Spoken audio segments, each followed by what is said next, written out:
Hi everyone, welcome back to my another mini blog. তো এই দেখো, এখানে আমরা সকাল সকাল বেরিয়ে পড়েছি। আর কোথায় যাচ্ছি বলো তো? চলো এবার সেটাই তোমাদের বলছি।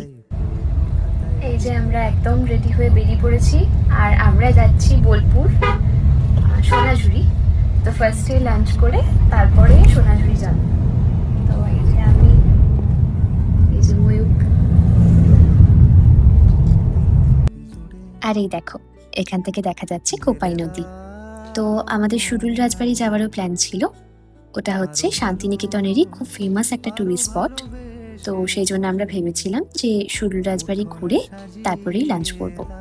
তো আমরা সেই মতো সবার প্রথম চলে গিয়েছিলাম সুরুল রাজবাড়ি। আসলে এটাকে সুরুল রাজবাড়ি বলা হলেও এটা কোনো রাজবাড়ি নয়, এটা ছিল সেই আমলে জমিদারদের দুর্গা মন্দির।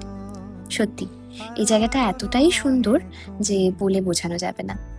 আর এই যে এখানে এই লাল সিঁড়িগুলো দিয়ে উঠে গিয়ে ওই যে ভেতরে দুর্গা মন্দিরটা, এখানে এরকম সুন্দর একটা আলপনা করা।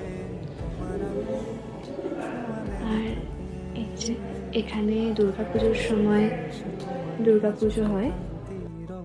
আর এই যে এই জায়গাটা দেখতে পাচ্ছ, এখানে কারোরই যাওয়ার পারমিশন নেই, কারণ এই সুরুল রাজবাড়ির যারা ওনার তাদেরই বাড়ি ওইখানে। এবার তোমাদের এটা লোকেশনটা বলে দিই। এটা লোকেশনটা হলো শ্রীনিকেতন মোড় থেকে ডান দিকে রাস্তাটা দিয়ে ঢুকে কিছুটা গিয়ে সুরুল রাজবাড়ি। আর এই রাজবাড়ির ইতিহাসটা আমরা এখানেই একজন সিকিউরিটি আঙ্কেল ছিলেন, ওনার কাছ থেকেই জানতে পারি।